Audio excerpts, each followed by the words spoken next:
Welcome everybody. Swish for real in the building. I got my boy for Cast Vision, JJ. What's good with you, man? What's up? Not much. And my co-host, as always, my buddy Boogie Bob, man. What's going on with you, man?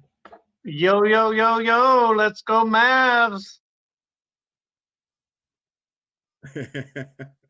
So everybody, I want you guys to see who we got today for Cast Vision. JJ, tell the people a little bit about yourself, man, and let them know where they can find you, and just give them a little bit of a background about yourself. Oh yeah, I started up pretty relatively soon, and my channel is Cavs Vision. Just started rebranding and stuff, and I just go over Cavs news, any trade rumors, or anything that's going on with the media with them. And your Cavs, so far, I know they was just on a 9-game win streak. How do you feel about that? I mean, I expected it honestly because we have a lot of great role players. I think we can honestly play 12 people with Sam Merrill and Craig Porter Jr. at the end. We have everybody who we need. This is the core right here. Wow. So, what do you think about their positioning in the play? If they get into the playoffs, what do you think they're going to land? Because I know right now they're in third place or something like that. They're the 2 seed now. To see, oh wow. So you think they'll hang on to that, or is Oh it yeah. possible for them to fall down? So, if they face off against Boston, what are your thoughts about that? You think they have a good chance, or you think Boston is just too strong? I think with the relative play, because right now Cavs are second in defense, second in offense, and first in net rating within the last 10 games. So I think if they play how they are now in the playoffs, they could take them to 6 or 7. Oh wow. It'd be Okay. close. So anything that stuck out to you during the trade deadline for your Caps? I heard a lot of rumors about either Isaac Okoro because he had an extension coming up, and Cavs don't know if they can really afford him right now because he's been really good lately. And then a lot of people were thinking about Karis LeVert moving for someone like Royce O'Neal or Mm. Dorian Finney-Smith with some picks. Ooh, Dorian Finney-Smith. He's a mad faithful for us, man. Yeah. I did a little of appreciation video on him some months ago when he got traded. The next question, and we're just trying to shoot the crap a little bit. I want to know what are your thoughts on the center position for the Cavs? Do you think you guys got a good center, or what's some of the low lights as far as positions? I think the one place that we are missing is the wing position. Because I mean, if we had a star right there, that'd be the perfect lineup, obviously. But I think if we could trade Jared Allen for someone like Mikal Bridges, that would make this team Ooh. exponentially better. But I don't think that would happen. And Jared Allen's pretty good center. He's second defensive player of the year right now. He's averaging 15 and 10, which are all star numbers. I think he's the franchise center. He's what we need. Oh, wow. And I'm gonna skip over to Bob, man. I appreciate everything you just discussed about the cast, but we're gonna jump into the first conversation of the day. Bob, Boston's resurgence and the two pretty much I call them small forwards, Tatum and Brown. The resurgence of Boston. What are your thoughts on that, and how does it compare to back in I guess the mid '80s with the Larry Bird years? That's a really good question. Uh, I've got some thoughts on that. Before I do that, I'm going to say I got some love for them Cavs. Uh, I can hear Barkley going Mobley instead of Ginobili. He might be going, "That's Evan Mobley." Barkley be tearing him up, and Jared Allen is he gives the Mavs fits. Mhm. He's a very athletic center, very good defensive player. So and they've had some injuries like the Mavericks. So kudos to the Cavs, Uh, and you don't have haters now. There's since LeBron's not playing for them, there's nobody there on the Cavs to hate. So so the Boston question, I my first thought was KP gives them what the Mavs thought they were getting. Gives them a pseudo low post player. I still think he's not very good at dribbling, but I read an article a couple weeks ago where after he got traded from the Mavs, he went back to Europe and worked with one of the coaches about when they put a small on him was how to catch the ball, turn and shoot, and the Mm, dribble lefts that limited him to one or two dribbles. And when he was with the Mavericks, he dribbled way too much. And when you're 7'4", the ball's got a long way to come up, and it's just real easy to steal for a small person. So mhm, I think KP being their third scorer, they don't have to depend on him to score, but just the threat there of in his presence, mhm, he still hasn't played. I mean, he's missed a lot of games. So I think in the playoffs, Horford's getting older, and Robert Williams can't stay healthy either.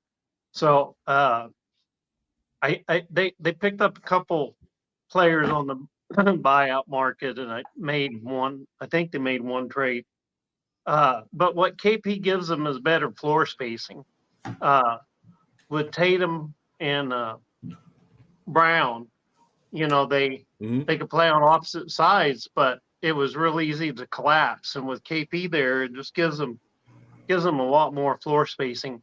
And then I never underestimate this guy's historically since he came into the NBA's been always underestimated, and he helped the Bucks get a championship, and that's Drew Holiday. They Oh got yeah. rid of their leader in Marcus Smart, but I think they got as good or better defender in Drew Holiday.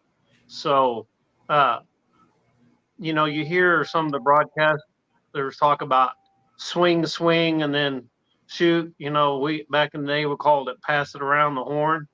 Uh, a pass is quicker than a dribble, but Yeah. I don't know that you can compare it to Bird, McHale, and Parrish. Uh, Mhm. that was a pretty formidable front line back in the 80s. Uh, you might be able to compare it to Ray Allen that we'll talk about later, Paul Pierce and Kevin Garnett trio. Uh, Mhm. KP, I don't think KP is quite the player Kevin Garnett was, but Nah. I, I I think they have a better blend, a better mix. And don't forget this is the second year uh in the was it Missoula, that's the coach after Oh Udoka got yeah. fired. Yep. This is This the is second year in his system. So, they talk about players assimilating and uh during trade. So when you get a new coach, uh, this is their second year in that same system. And so I think if this is true of just about every team, both East and West, if they stay healthy or if they're at least healthy going into the playoffs, you've got the components and they seem to be fitting together. okay. All right. That makes a lot of sense. Welcome aboard, Wild Dog, man. How you doing? Thank y'all a lot. I was a lost dog there for a minute. That's all right, man. You're good to go. We got Cass Vision with us tonight, man. He's been chopping it up with us and talking about how great the Cavs are and how the Mavs suck, But we digging with it. I just make sure he ain't said it.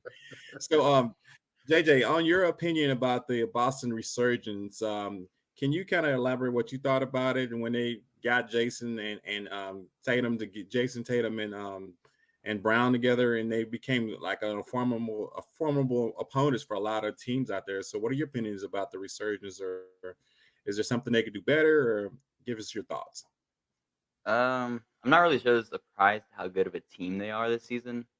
Because I mean, 2 years ago they were just 2 games away from being champions, and all they've done is add better players with Kristaps Porzingis, Drew Holiday, Derek White, and they could have had 4 All-Stars this year. So I think if any time for them to actually win, it's going to be this season. And I think if they don't, then there's going to have to be a talk about somebody getting traded or moved or something happening. So, what do you think the weakest point to that team is? Uh, I would say it could be not playoff experience, but like playoff performance. Because usually they'll have a game or two in every series where something goes wrong. Like take with And it's the like Heat, right. yeah, like versus the Heat.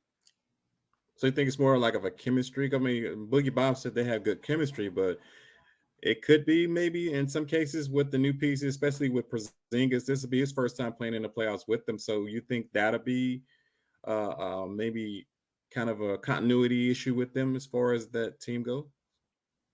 Yeah, I feel like that could happen to where something happens with Porzingis because in the playoffs, more of chemistry and experience that overpowers just pure talent. And you want players that know how to play, know what it's I like, agree. and they want to be there.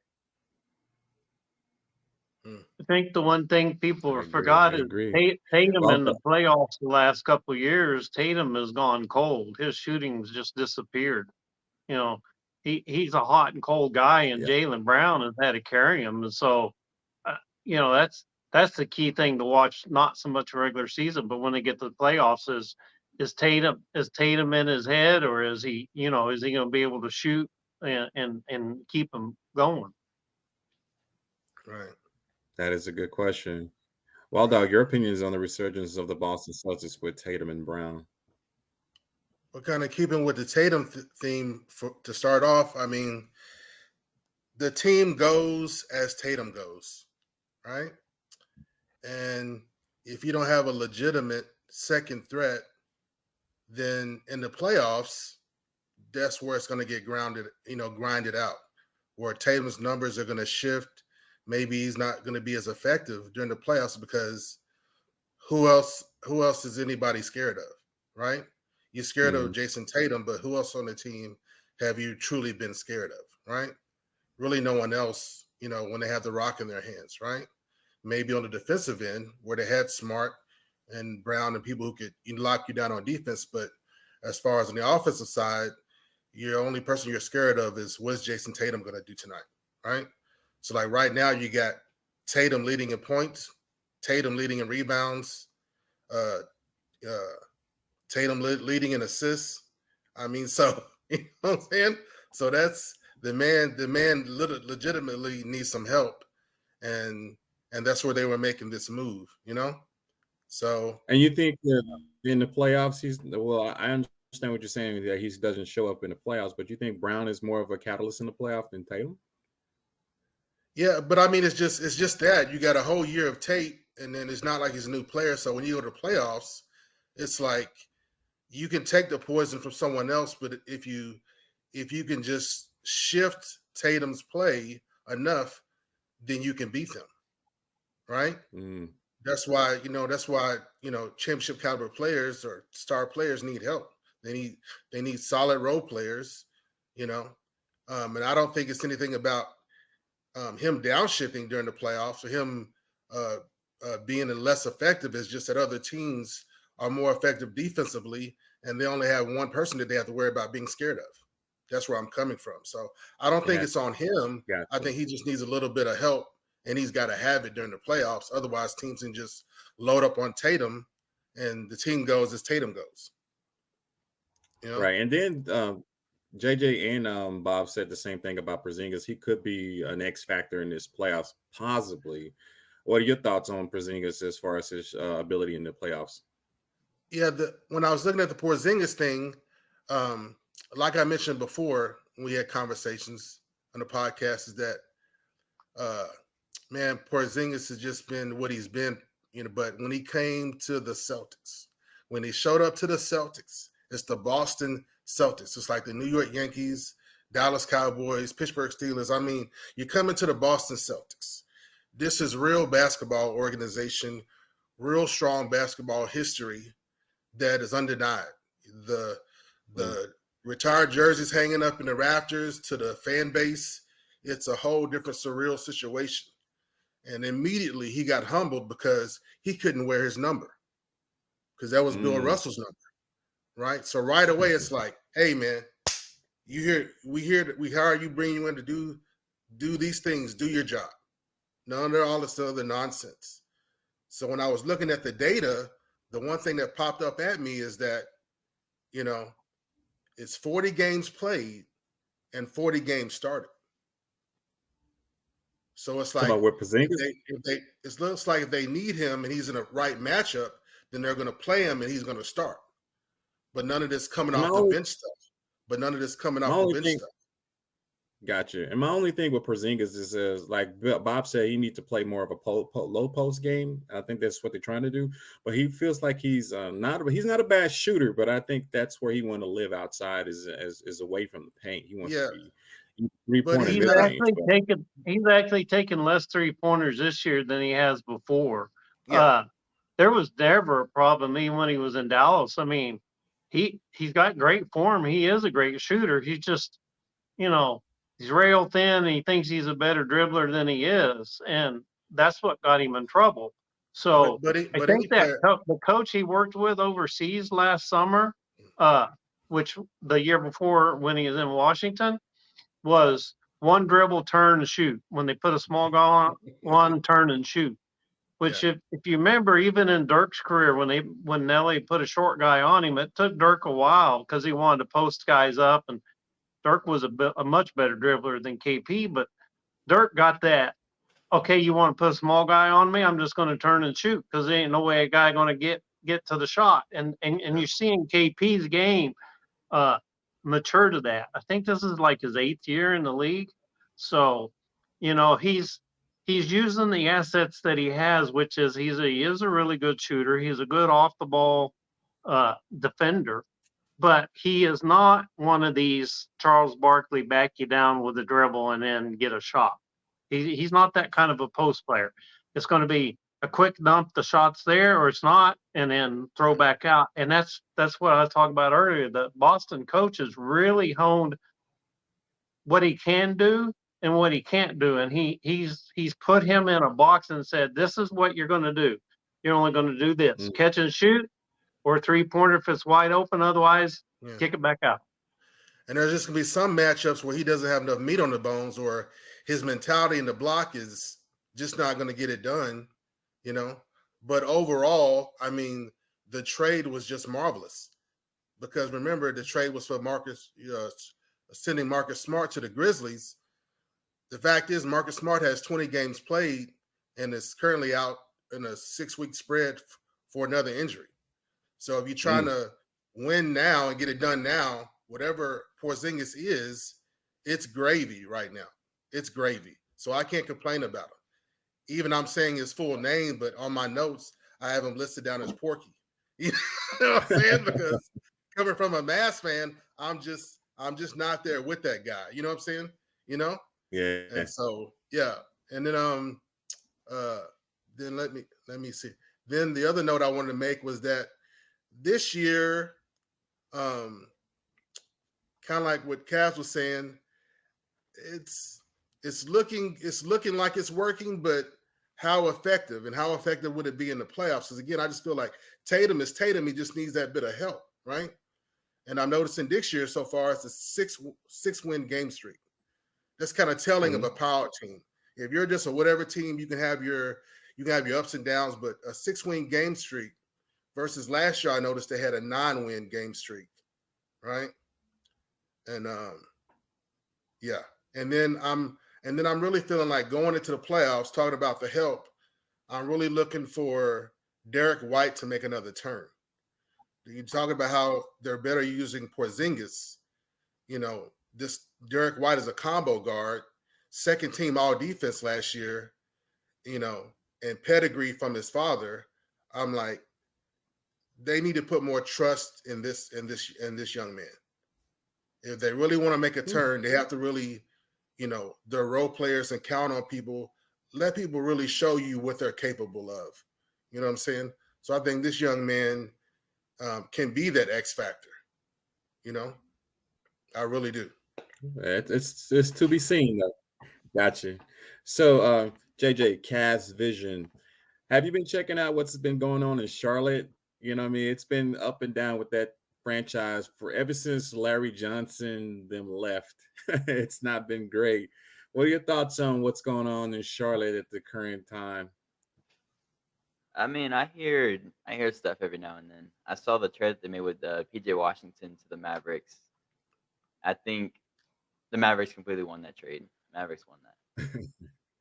And I mean, getting rid of Grant Williams to the Hornets is a pretty good trade in itself because some players on the Mavericks were talking about how they're not satisfied with how he plays or like how he is.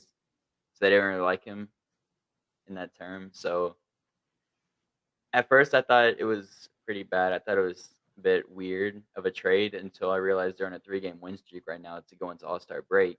And it was against a little bit of good teams. They beat the Pacers and the Hawks, and then also beat the Grizzlies. And then I don't know what to make of it Mm. long term. Like I don't know what they're trying to do because obviously Seth Curry and Grant Williams are older players compared to PJ Washington, and they're still a rebuilding team. So I Mhm. don't really know why they made this trade in the first place. If what they should be doing is looking into the future. Gotcha. And what about that roster on that? Who's the most? I know Lamelo is like the key factor as far as the star player on that team, but who else can give them something other than Lamelo? Because like you said, they got rid of PJ Washington, and now you have quite a few players left. But in your opinion, who's the Robin for Lamelo? It's as of right now, it's Miles Bridges, but I think over time with the next season, Mark Williams is going to take that over. I think Mark Williams is going to be a really good center. He's going to be someone that they're going to build around as well with Lamelo because he's a great fundamental big who will go ahead and get you 20 and 10 in his prime. Okay. Okay. Okay. And Boogie Bob, in your opinions on what's going down in Charlotte, man? Well, you hear this phrase a lot that it starts at the top and flows down. And Hmm. if I remember, Jordan sold part of his interest in the Charlotte Hornets. Uh, and after the trade, Mitch Kupchak resigned as the general manager, and now he's like player pro personnel, which is we'll give you a title, but you're basically fired. So there's been a lot of churn at the top, ownership, GM, management. So uh, the Yeah. other thing I was reading the top 10, there's ESPN puts the top 10 things they like and don't like out, usually at least every other week, sometimes weekly. And they were talking about the only team that's had worse draft luck than the Mavericks have been the Hornets. And they were showing some of the draft picks that Charlotte has missed on and the players that were drafted afterwards. And that speaks to management. They're on a 3-game winning streak. Cody Martin. Remember this name. I didn't know who he was until I Doesn't he was have a reading twin? it, but But he has a twin brother, right? Doesn't he He's have in a twin Miami. brother, Cody Martin? Yeah. Yeah. yeah, so Cody Martin is healthy and he's getting the minutes that PJ was getting. So you're seeing his numbers. I think since the trade, he's his scoring is up, his rebounds up, his assists are up. So without PJ, there's more shots available for the whole team. Cavs Vision hit on it. JJ Mark Williams is one of the guys that was listed. We all know what LaMelo can do, but don't sleep on Brandon Miller. Who they took last year. Yeah. So He was really between good. LaMelo, Brandon Miller, and Mark Williams, they're all on the same timeline. The Grant Williams for PJ, that's a very movable piece, that contract for Grant Williams. He didn't fit with the Mavericks, but they got Oklahoma City's 2024 first round pick out of it. So they're picking up, 3 teams have been hoarding first round draft picks. And now there's not enough roster space. Oklahoma City, San Antonio, Memphis have been hoarding those and collecting them over the last 2 or 3 years. So they can go basically buy whatever player they want because they got salary cap and young players on first rookie contracts. Well, Charlotte and the Mavs smartly use that excess to facilitate so that Charlotte gets a first round pick. Everybody's going to say, well, Oklahoma City's, top 4 is not going to be that high a pick.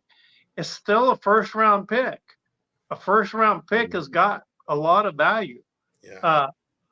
I think it's once they get management and settled and kind of get a direction as to what they want to be, they've got some young pieces and they got some assets, and they're not cap struck.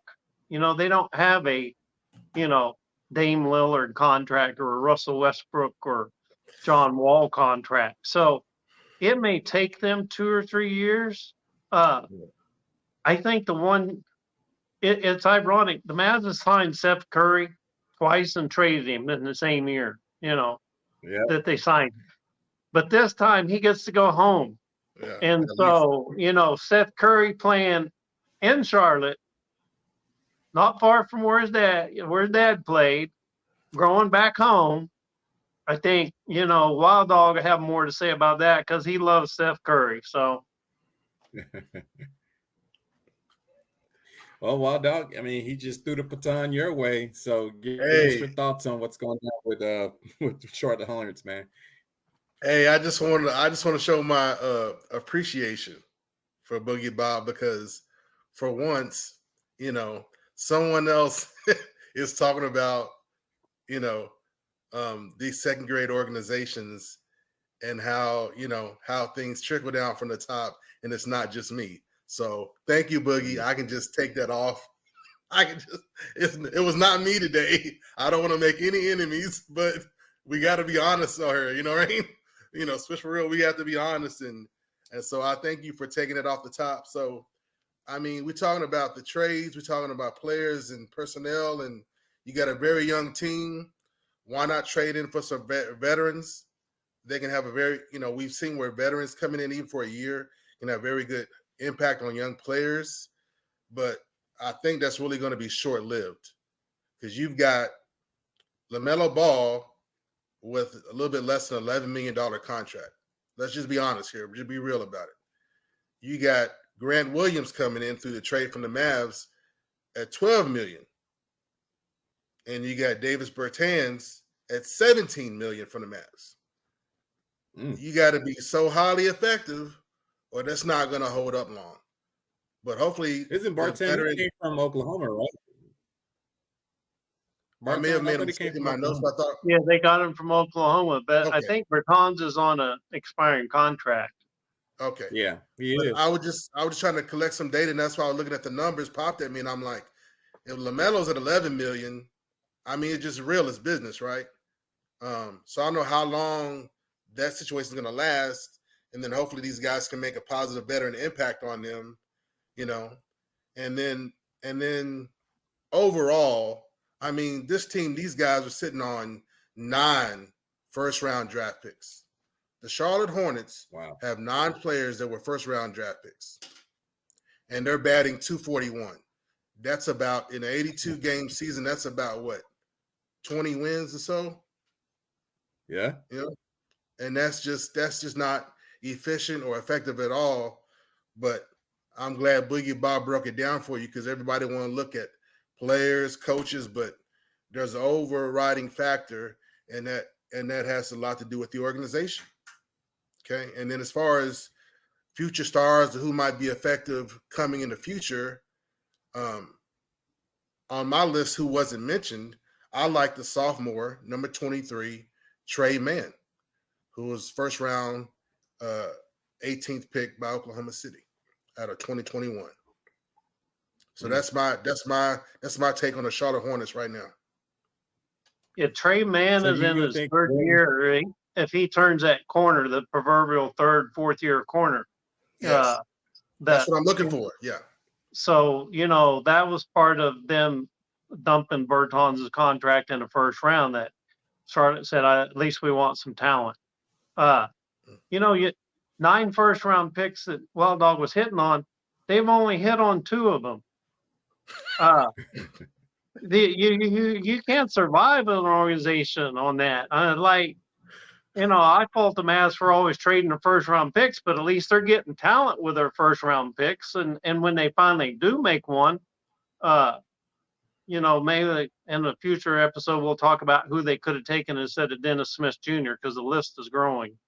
Uh, but but Yep. at least when we draft, when the Mavs draft, at least they're hitting half the time. No one wanted Josh Howard. They traded Henderson draft very often, but think about it. 2 out of 9. We're not talking just first round. We're talking lottery picks, top end picks. You just can't miss that often and build any kind of. You can't gain any traction that way. Gotcha. Now, speaking of top picks, we're gonna scoot over to Portland and talk about Scoot Henderson. So, what's going on with him, man? He was such a high draft pick, but he's not really shining like most people thought. Wild Dog, I know you probably had an opportunity to watch him play in a couple of games, especially the ones he played against Dallas. Why isn't he progressing as if he's subject to be great, but that pick where he was picked at, why isn't he progressing like we think he should? Man, just sometimes the NBA is just a hard, brutal place, especially for point guards, especially. So really, when it comes to Scoot, I'm giving the man full grace because it is just brutal. So, and I've seen games where he's kind of had a harsh kind of welcome to the NBA, young man kind of games, where normally you might do that to a rookie for like a quarter or a half, but I've seen veterans just give him the full course meal, 6-course meal from the tip off to the final buzzer, and that's just what I've seen. I don't know necessarily if he's trash talking or if he's rubbed somebody the wrong way, but it's one of those things, with the NBA, especially for point guards. It's just brutal. It's harsh. But I'm still up on Scoot Henderson again, but I'm coming into it, with a lot of grace, especially being over there with the Trailblazers, but you got our guy, my guy Chauncey Billups there, but I'm not getting a necessarily really good read on because like it seemed like their practices are really closed. There's little clips, but I haven't caught anything where I can really see like how development is going or how much interaction Chauncey Billups and Scoot Henderson are having away from the court, during practice and other times. So that's critical. I'm going to it, I was counting on them having a lot of time together. Almost them may perhaps connected at the hip for Scoot to really get his full development as quickly as possible, getting through the learning curve as quickly as possible, because it's welcome to the NBA, young man. That's what it is, in my opinion. Gotcha. And JJ, have you had an opportunity to kind of diagnose Scoot Henderson and see what his game is? Kind of dissect his game and tell us what your opinions on Scoot Henderson and how he's performing for Portland at this current time. I feel like he was brought in at a wrong time for the Portland Trailblazers because they are very guard heavy. They have what's his name, Anthony Simons, Shaden Sharp. There's 2 starters right there, and you expect him to come in if he's playing the same position. There's a lot of holes to fill, especially with Damian Lillard just leaving. So he's got a pretty big. He had all this expectation, all this pressure, and I feel like it got to him a little bit. He wasn't ready for it, and he shot like 20% starting the season from 3. It was really bad. Yeah. And they started benching him, and then after that, just sent him to the G League for a little bit. But I think he's starting to pick it up a little bit now because in like mid-January against the might have been the Suns, I think he dropped like 33. He had like 5 or 6 threes. And that's kind of like it showed his whole potential right there. Yeah, but see, exactly. I feel like he's starting to get to a little bit, but it's gonna take him a little bit. But I think he's gonna be a lot better next year, and that's when he's really gonna start pick up, and everybody's gonna see the real potential he has. Yeah, year 3. So if you can compare him to another guard, rather past to present, who would you see he's comparable to? Russell Westbrook, definitely. Mm. His explosiveness is there, and he's a really fast player. He's gritty. He wants the ball in defense, and he's. I'm sure he's going to be willing to do whatever it takes to win. Okay, I like that analysis, Bob. I mean, All right. this is our analyst guy right here. He's gonna break it down to you to the very fine detail. I kind of diagnosed our gentleman of hand right now, Scoot Henderson. What are your thoughts on him, and what can he do better as a player? Well, a couple teams don't believe the hype. There was a lot of hype around Scoot Henderson. And so, you know, he had offers from all the Blue Bloods, and he went and played in the G Ignite, played 1 year. So there's a physically and mentally from 19 to 20 is a big difference. Yeah. From 19 to 21 is even bigger difference. Josh Green is in his fourth year already, and he's just 24. Yeah. So, I mean, Scoot Henderson played 1 year after high school. The other thing I will say is that the NBA, we've had a little bit of fool's gold. Tag on to what Wild Dogs said. Point guard in the NBA, that's a very hard position to learn. But with the fool's gold I'm talking about is we've had a lot of recent transitions where point guards transition quickly. They showed up on the scene, they flashed, they dashed. Obviously, Luka, Ja Morant. But let me read you three other names: Cade Cunningham, Jalen Suggs, and Jalen that plays for Houston. They were all top 1, 2, 3 picks, all point guards. Yeah. Cade Cunningham was the number 1 rated player. And Detroit's won 8 games? So there's a little bit of fool's gold, that point guard and the transition that these kids are being thrown into a grown man's game. That's like taking a 6th grader and telling him to go play against the varsity high school team. It's just they could have the physical talents, but Coach Byron always used to tell me, he goes, we get 6th, 7th, and 8th graders. You and I, we coach 6th, 7th, and 8th graders. And the 6th graders, they act like they got deer in the headlights. They come back as a 7th grader, the game's slowed down. By the time they're an 8th grader, they've got it going. And then they got to make that transition to the pro high school, junior varsity, or freshman. Same thing happens, Right. even though you're uber talented. The speed of the athletes that you're going against, even though there's a lot of veterans and good players in the G League, that mental being able to process and be able to go through the iterations and all the defenses. Point guard and center are the 2 hardest ones. It isn't a catch and shoot. It isn't I defend this guy and then when I get my shot, I take it. You're running a whole team. So I think we've had fool's gold with the Lucas and Ja Morants and De'Aaron Foxes show up and immediately just star potential, and we forgot that it's like raw cookie dough. You got to stick it in the oven and let it bake a little bit before it becomes a nice, good cookie. Yeah. But Big Mike, I mean, that's thing going off of what off of what Boogie was saying. I just want to reiterate, can you hear me? Yeah, we can hear you. Oh, sorry. I was just trying to interject real quick, if that's okay, because on what Boogie Bob was saying, just to help the audience understand that, I mean, I don't get it. I didn't agree with it, but 17 years old, he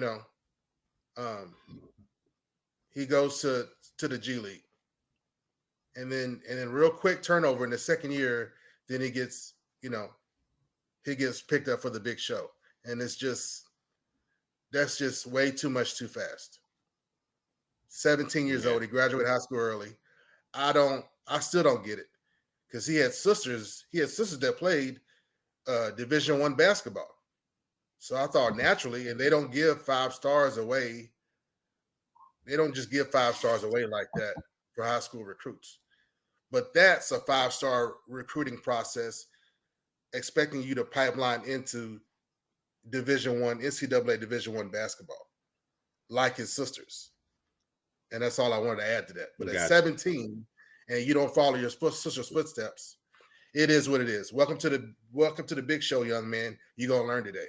Well, and we've talked about this before. There's no veterans. I mean, Portland's like JJ said, Portland's very young.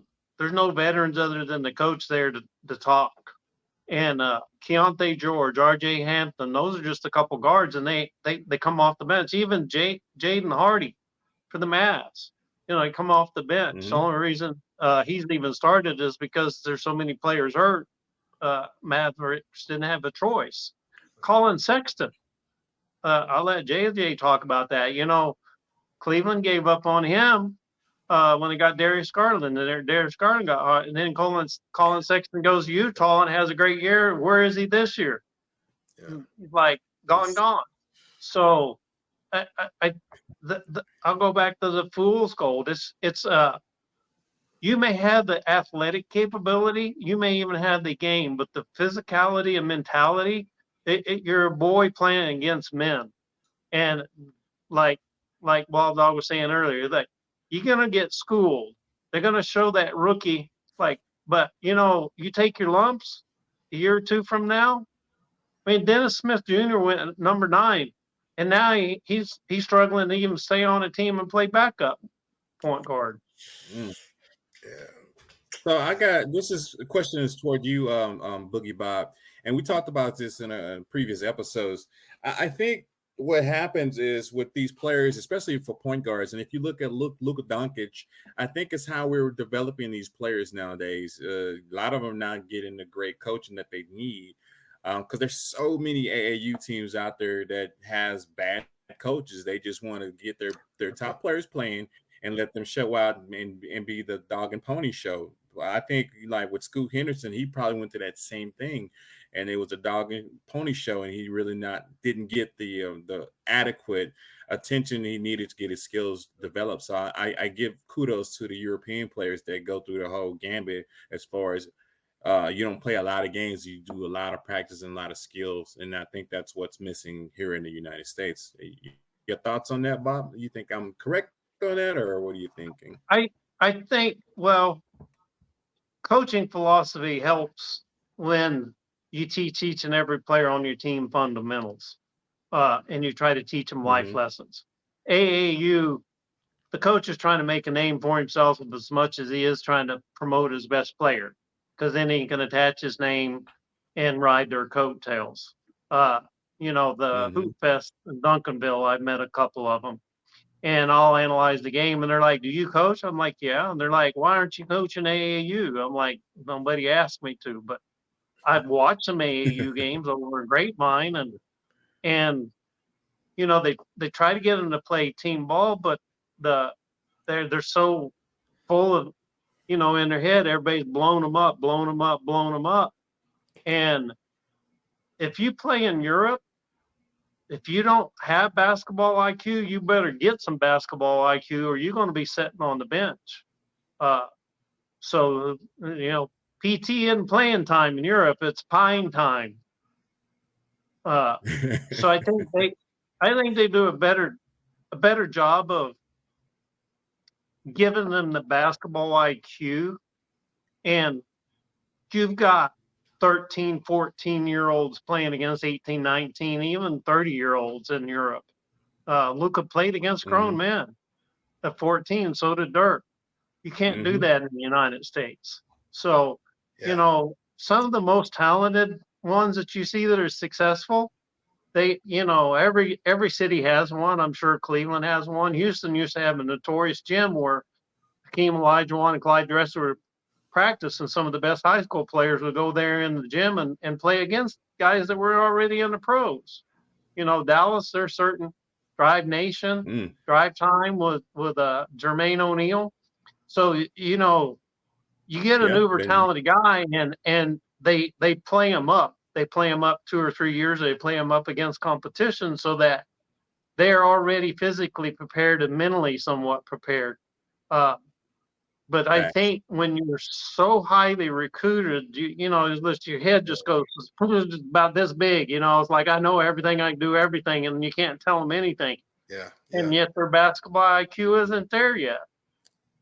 But Nah. NBA, So, they ought to have a Hard Knocks for the NBA because Hard Knocks is there's a lot of lessons, and I don't know if you saw it, but the other day VW got a Hard Knocks lesson from Kyrie Irving. He went Yeah, right he at did. him, and he thought, "Well, I'm going to do a reverse layup." He said, "No, I'm going to stop. I'm going to put it right over the middle of the rim." And Wimby's like, "What do I do?"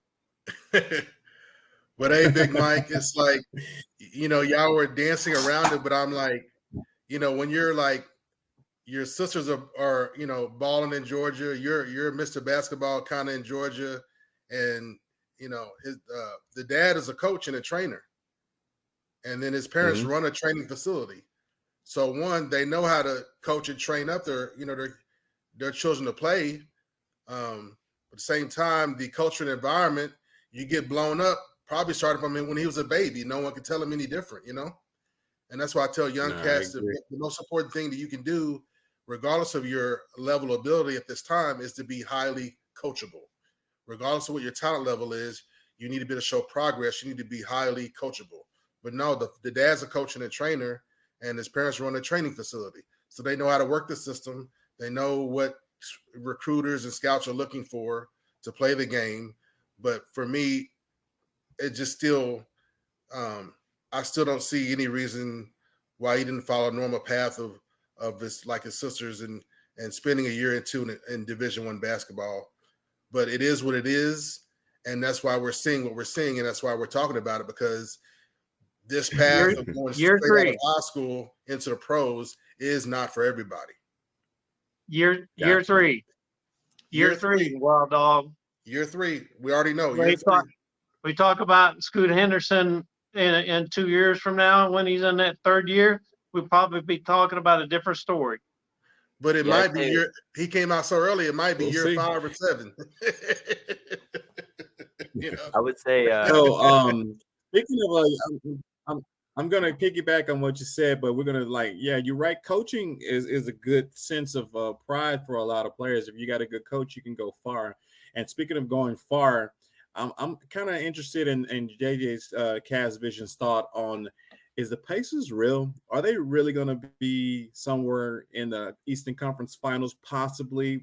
And I know that sounds funny coming from a Mavs fan, and you're a Cavs fan, and they're in the East, but they look good. Can't knock them. What are your thoughts on where the Pacers are right now, JJ? I feel like they're probably going to be a 5 or 6 seed. I don't see them falling into the play-in, but I don't see them getting anywhere over at most 4. It depends on how the 76ers and the Bucks will finish, because as of right now, they're playing pretty bad to what they usually are, and they're falling. And right now, I'd say the top 3 teams are in the East are the Boston Celtics, Cavs, and Knicks. Those are the best 3 teams. And so, but if the Pacers keep going how they were when they started the season, I feel like they could end at 4. But if they do fall to 5 or 6, they're probably going to play the Bucks or Knicks in the first round.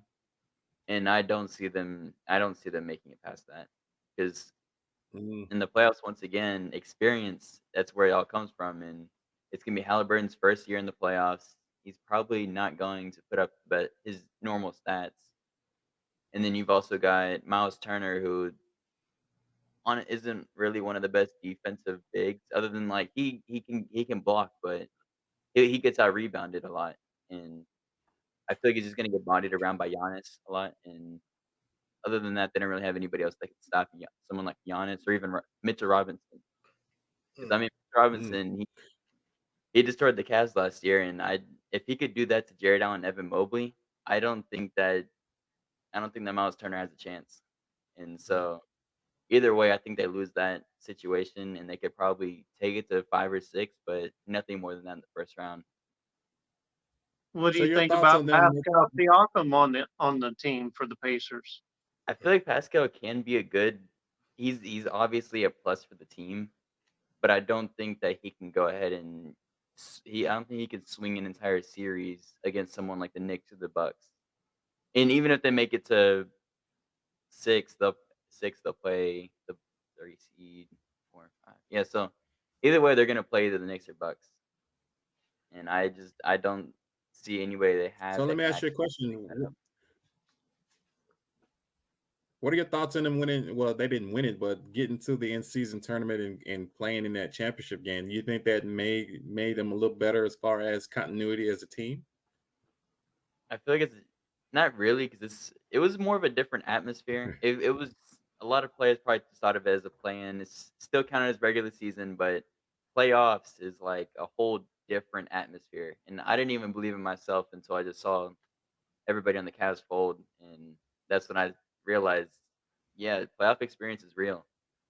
Like that's a major factor in what you need, and they don't have a lot of those players right now. I would say in like 2 or 3 years though, with Benedict Mathurin, Mhm.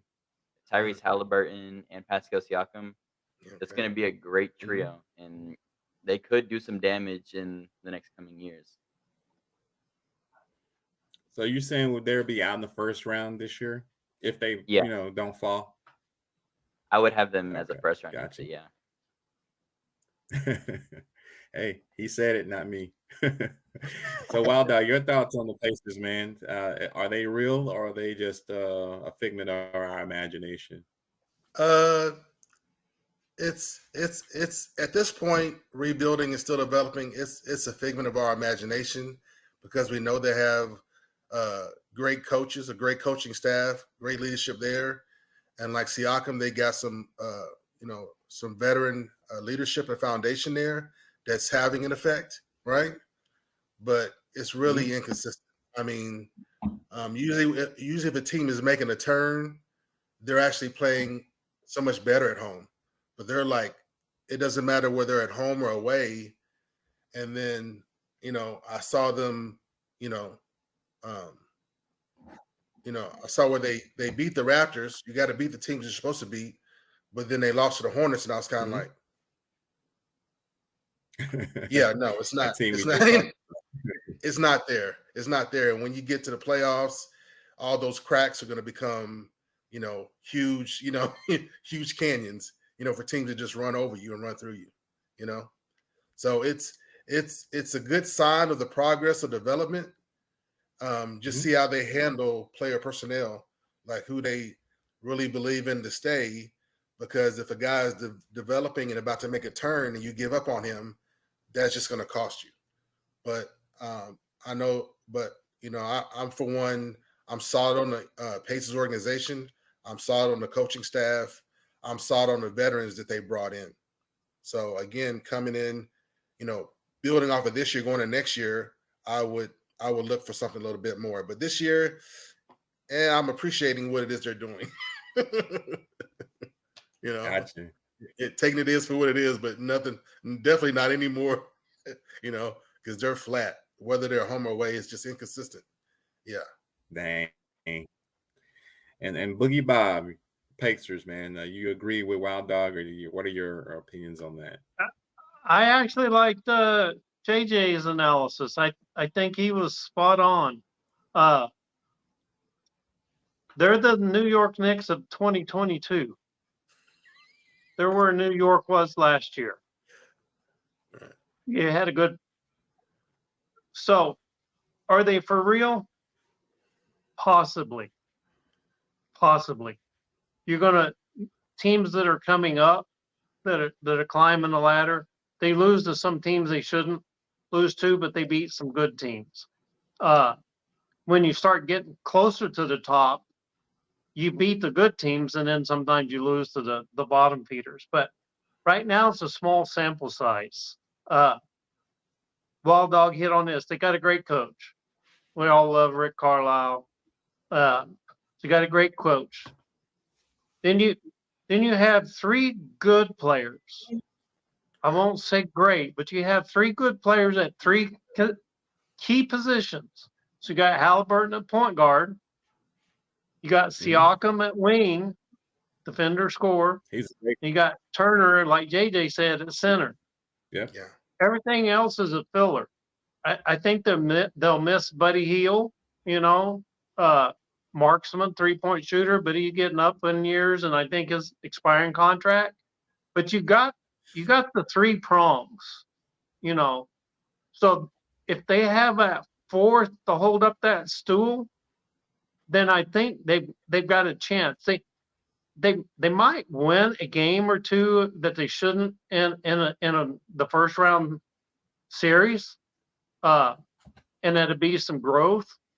But the Knicks surprised some people last year, and now look at what the Knicks are doing. The Knicks just a week ago, when Embiid got hurt and Milwaukee changed coaches for a little while, the Knicks were up there, and Cleveland. How bad would Cleveland love to have Lauri Markkanen and Colin Sexton back now with the players they've got now?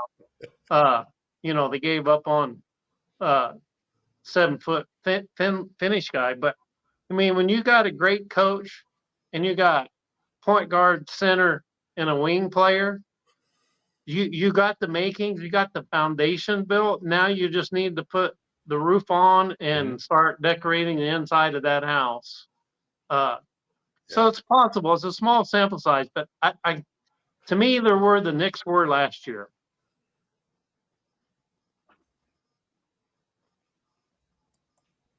Okay, I agree with that. So moving on to the next subject, and you mentioned it earlier, Wild Dog. Coaching is a good thing to have. So it's been a great season so far as some surprise teams. So with those surprise teams, you got to have a good coach.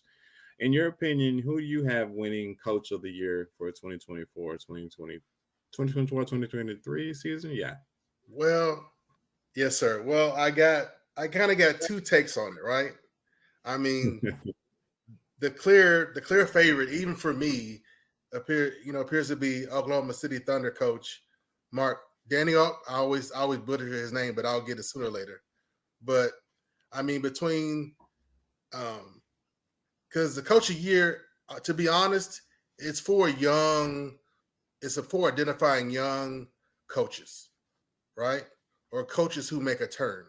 If you go to Greg Popovich and say, we're going to give you Coach of the Year, he would probably cuss you out, and give you a list of other people that should get it, right? So Mark is young. He makes great in-game adjustments. He is an innovative defensive mind. I love his defense. I love his defenses. And it shows in the player development. It shows in the record flip. And then let me dive in deeper. I'm like, okay, then where does he come from, right? So I'm like, who was his mentors? So, of course, he was under Billy Donovan when he was at Florida, University of Florida Gators, right? Florida. But then if you know Billy Donovan, he's from the Rick Pitino camp, right? So his coaching mentorship line follows through from a Hall of Famer. So, that matters. That level of influence, that level of access, is giving you a picture of where he comes from and what he's capable of, right? And then I also saw where early on he was able to get in with basketball camps. A basketball camp ran by Mark Ozowski, who was like a tenured NBA assistant coach. And then he's come full circle where Mark passed away, and now Denegault is actually running the camp that he was a participant in. I love this guy.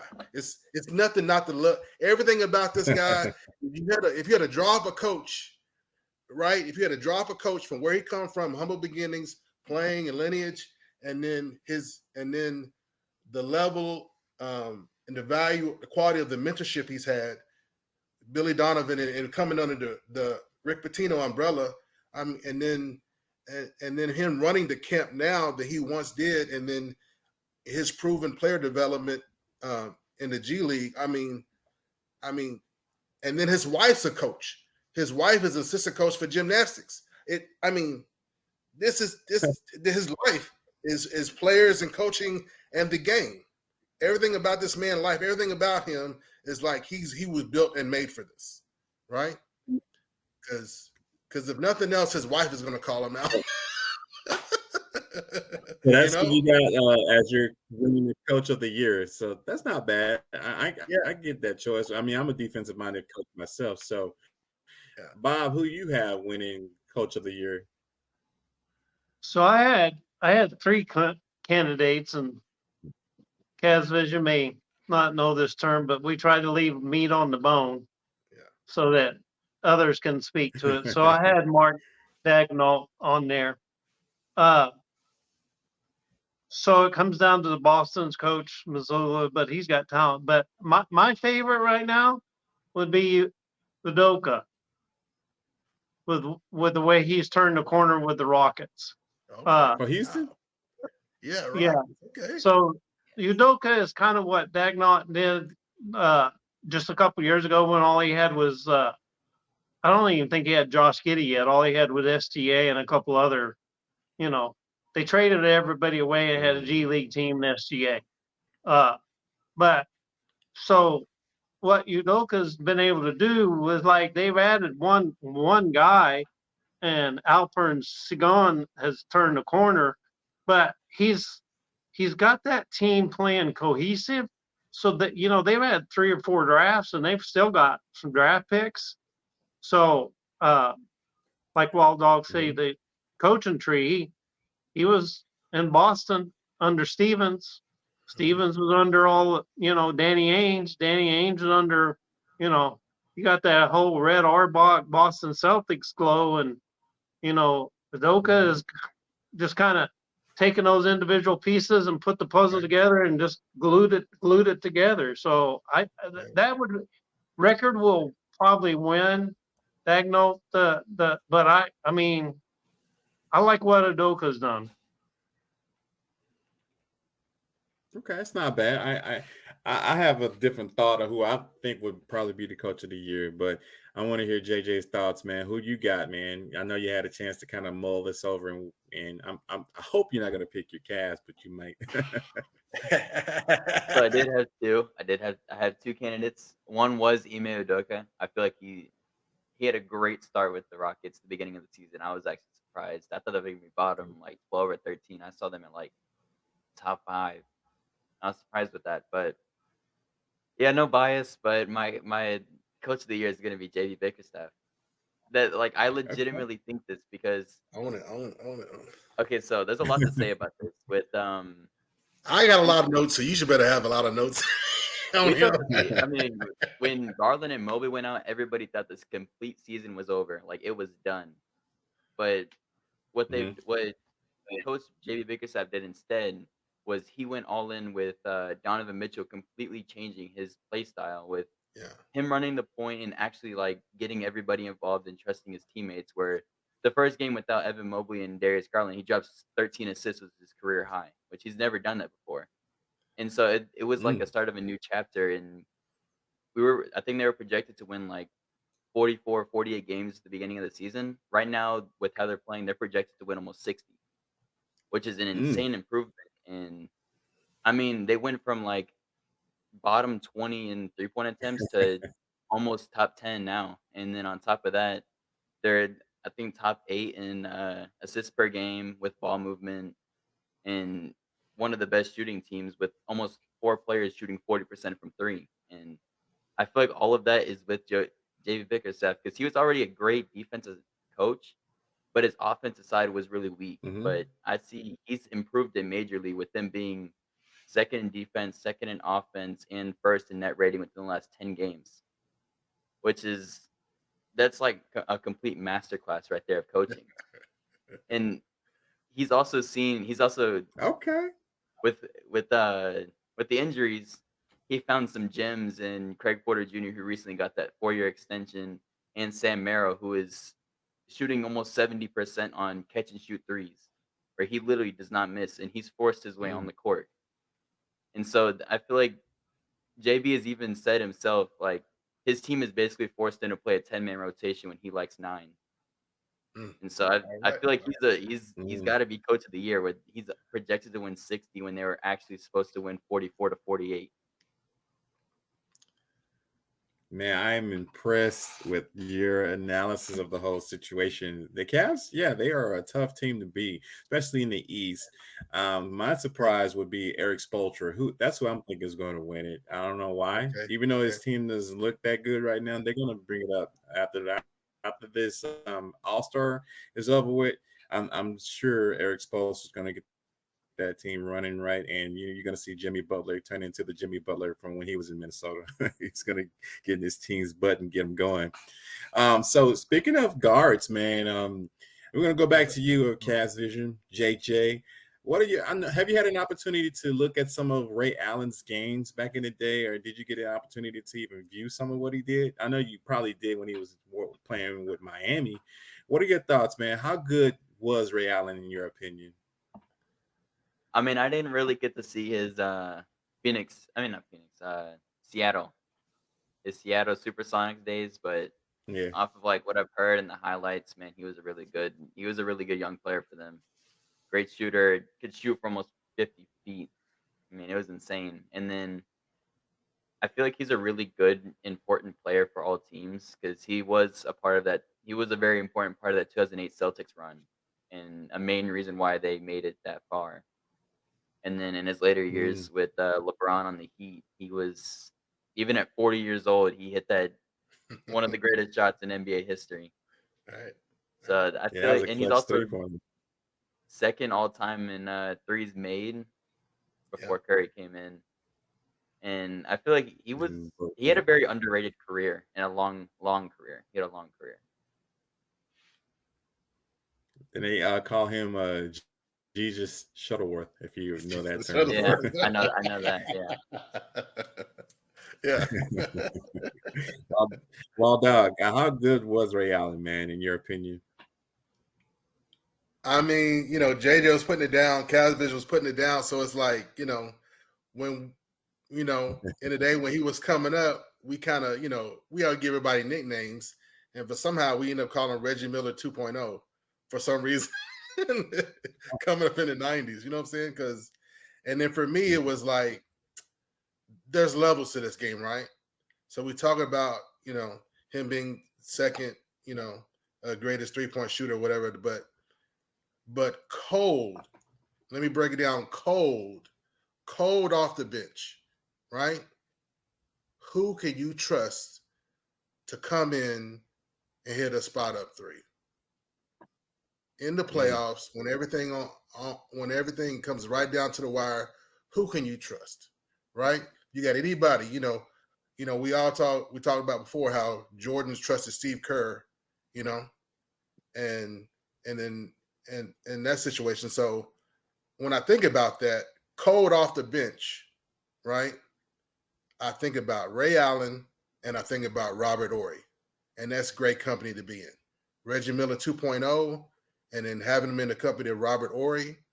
And if the truth trusted him, if King James trusted him, and we all know Spike Lee knows basketball, and the Spike Lee trusted him, you know, and he got game. That's Mm-hmm. an incredible accolades and acknowledgement for Ray Allen, you know, and and and may he never be forgotten, not just for his play, but um, his energy, his personality, and I heard how he functioned as a teammate. I don't know. My only thought was like, I wish he had stayed in Boston, and I think Mm. that's kind of part of like the LeBron story, But then Ray Allen is not LeBron, so his legacy took a little bit more of a clip, even though he won a chip in Miami, you know, um, with the Celtics fans, and then it being Ray Allen, that move, and with his Celtics teammates, people you know, and the fan base that he really solidified with, he took a little bit more damage in his legacy. And me, I'm kind of at this point over it, but again, the Celtics is huge in basketball, huge fan base, and all those legendary guys are huge. The ticket, the truth.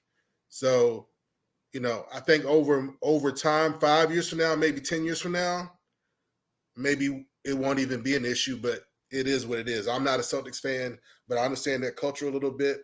And I just think his legacy took a little bit more of a hit than it deserved. And that's what's kind of lingering. But for me, hey, he got game. And Spike Lee knew it, from the jump. You know what I'm saying? And when King James can trust you to give up the ball to you at the end of the game, you know what I'm saying? When the truth and the ticket can give up the ball, looking for you to give you the ball to close out the games, hey, that's everything.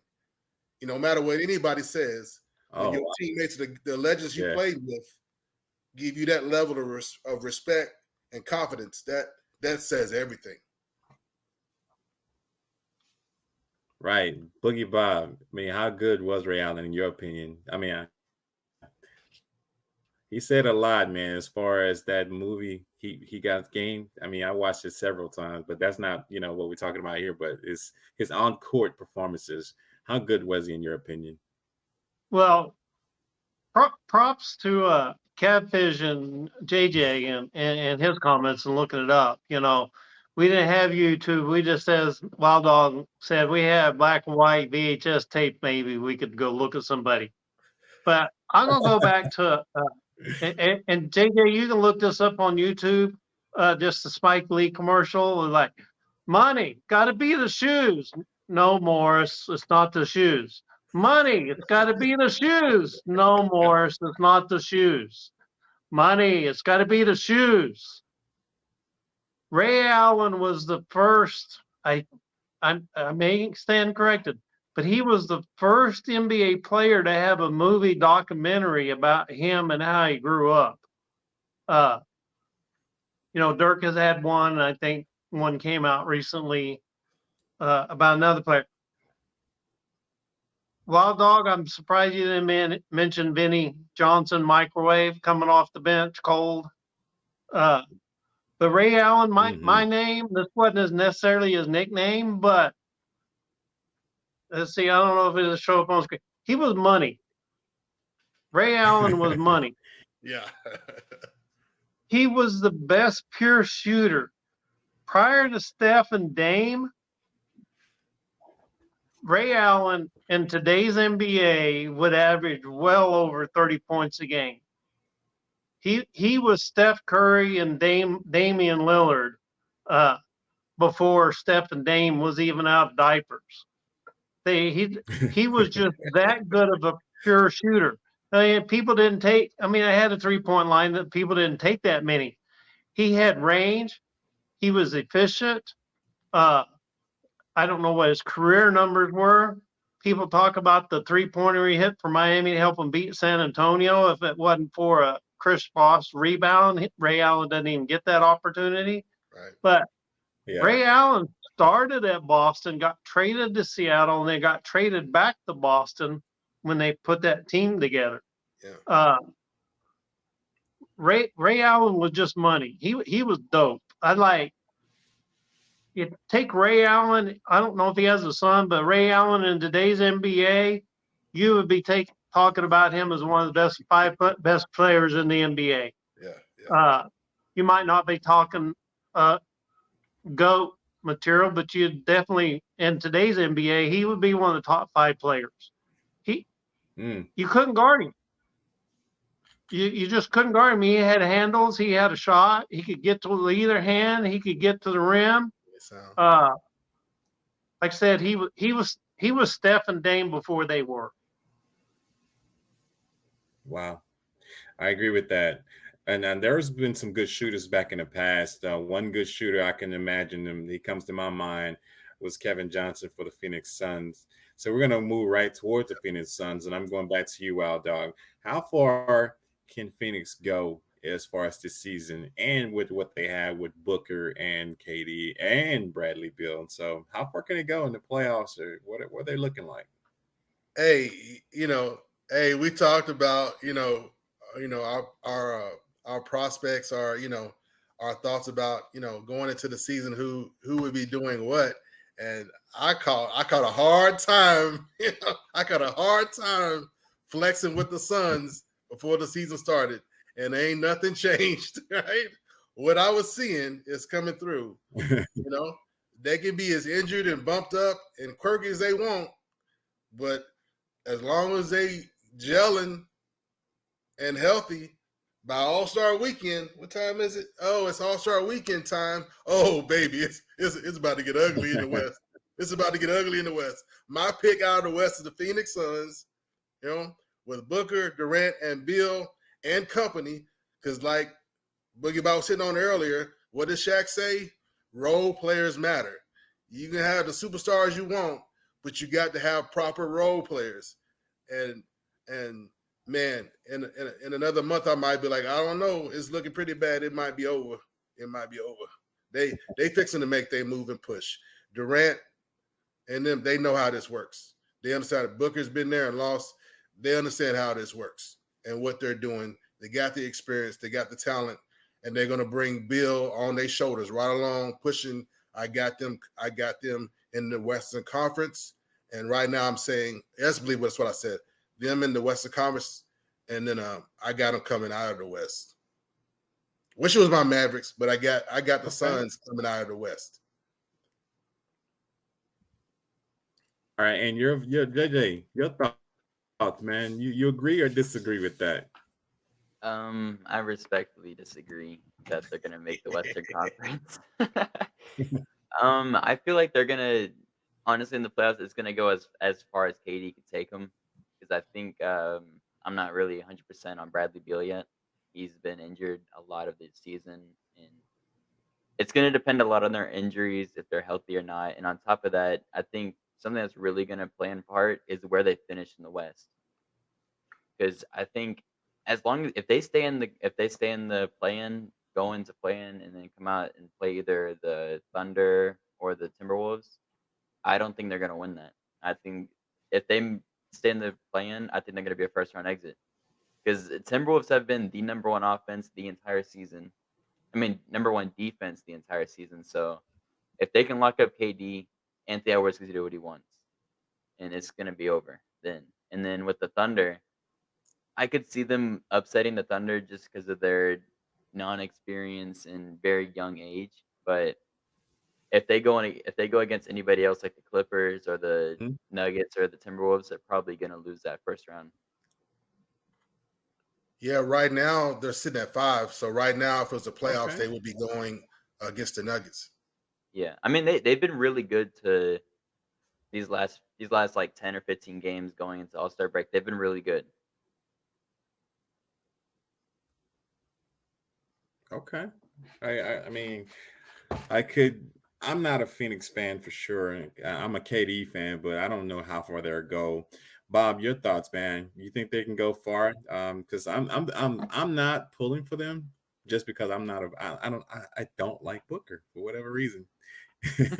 What are I your don't thoughts, I don't like them either. man? I You don't think like they them could either. get But you asked far me to in a analyze. playoff? He's Yeah, he's cocky and a crybaby. I'll give you a car analogy. The Phoenix Suns are a Maserati, Ferrari, Jaguar. When they run great. They outperform a whole lot of cars, but they spend a whole lot of time in the shop getting repaired. And as I said when we were predicting who was going to be where in one of our early episodes, whether that commercial dropped a red flag, I mentioned health, the Nuggets and the Suns, and I mentioned health. I respect Wild Dog for picking the Suns. Mhm. If the car's not in the shop getting fixed, maybe they go as far as their health allows them to go. Yeah. And I think I said that earlier. My prediction is they lose in the second round. I just Okay. don't. I mean, in my opinion, the NBA finals of the 4 major championships between football, hockey, baseball, that's harder to get into the baseball playoffs, even though there's expanded. The NBA is one of the hardest trophies to win. You got to win 16 games, and you're playing 4 Mm. quality opponents. You can't be a hot for a week or two. It's a 2-month journey. Yeah. And so to expect Beal and Durant and Booker to be healthy for a solid 2 months and play at the Maserati and Ferrari pace, I just it's like better have a good mechanic.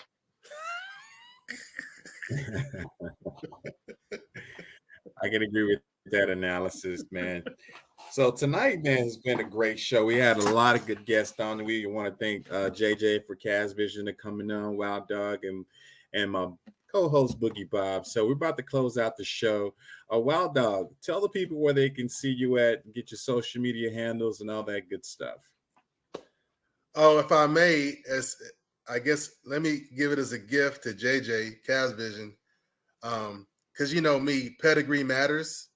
So one of the things I dug up about JB Bickerstaff, the head coach of the Cavaliers, is that he's the son of a former NBA coach, Bernie Bickerstaff, who now is working in the front office as a senior basketball advisor. So really, you're competing against father and son over there. And then, you know, I'm light on my social media, but like you can find Swish for Real on YouTube, so you can find me on YouTube doing commentary. My handle is at Wild DOWG 357. You know, so you know, keep it real, but YouTube friendly. Gotcha. JJ, let the people know where they can find you at social media wise, and if they want to get at you, man, just let them know. Yeah, I'm still working on the social media part for my channel. That'll be coming out in a few weeks or so. But for YouTube, you can get me at just Cas Vision. It's gonna be the logo, just be all maroon with C and a V in it. Gotcha. Cas Vision on YouTube, guys. Check him out. He has actually a great channel, man. I'm a subscriber. We are a subscriber for sure. So we'll keep you posted on what we change, and hopefully you do the same for us. Boogie Bob, where can the people see you at, man? Well, they can see me here on Swish for Real. I just want to say our thoughts and our prayers go out to the Chiefs fans and the families of those that Yeah. either injured and the lady that died.